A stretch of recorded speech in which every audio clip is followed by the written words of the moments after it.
మీరు ఇండోనేషియాలోని బాలి వెళ్ళారా? ఇది మన దేశంలో ఉన్న కేరళ రాష్ట్రానికి వెళ్ళారా? ఇక్కడ కొత్త జంటల కోసం హనీమూన్ ప్యాకేజీలుంటాయి. ఈ క్రమంలో భాగంగా హనీమూన్ వారి జీవితంలో గొప్ప జ్ఞాపకంలా ఉండిపోవాలని నిర్వాహకులు రకరకాల ఏర్పాట్లు చేస్తారు. సముద్రాన్ని ఆస్వాదిస్తూ నీటి మీద ఏర్పాటు చేసిన ప్రత్యేకమైన హట్స్లో నూతన దంపతులు ఏకాంతాన్ని ఆస్వాదించే విధంగా అక్కడ వాతావరణాన్ని కల్పిస్తారు. అందువల్లే నూతన దంపతులు హనీమూన్ కోసం బాలి లేదా కేరళ వెళుతూ ఉంటారు. రోజు రోజుకు పర్యాటకం మీద ప్రభుత్వాలు దృష్టి పెడుతోన్న నేపథ్యంలో కొత్త కొత్త ఆలోచనలు చేస్తున్నాయి. ఎందుకంటే పర్యాటకంలో భారీగా పెట్టుబడులు పెట్టాల్సిన అవసరం ఉండదు. అందులో కాలుష్యం కూడా ఉండదు. కేవలం పర్యాటకులను ఆకర్షించే విధంగా రకరకాల మార్పులు, కొత్త కొత్త విధానాలు రూపొందిస్తే సరిపోతుంది. సరిగ్గా అదే విధానాలు మన భారతీయ రైల్వే శాఖ అమలు చేస్తోంది.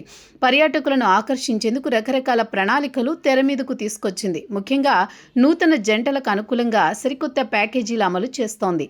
ఈ ప్యాకేజీలు ఎలా ఉన్నాయంటే విదేశాలు కాదు, ఇండియాలో ఏకాంతాన్ని గడిపే విధంగా తాజాగా రైల్వే శాఖ హనీమూన్ కపుల్స్ కోసం ఓ ప్యాకేజీ తీసుకొచ్చింది.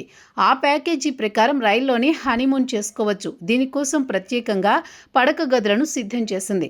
దాని మీద లవ్ సింబల్లో గులాబీ రేకులను పరిచింది. బెలూన్లు ఏర్పాటు చేసింది. ఐ లవ్ యూ అనే నేపథ్యంతో దీనిని రూపొందించింది. శుభ్రతకు, స్వచ్ఛతకు కేర్ ఆఫ్ అడ్రస్ లాగా దీనిని తయారు చేసింది. హనీమూన్ కపుల్స్ ఇటువంటి వెదర్ చూడగానే వెంటనే ఇక్కడే గడిపేయాలన్నట్టుగా ఇండియన్ రైల్వే శాఖ మార్చింది. ఈ ఫోటోలు సోషల్ మీడియాలో దుమ్ము రేపుతున్నాయి.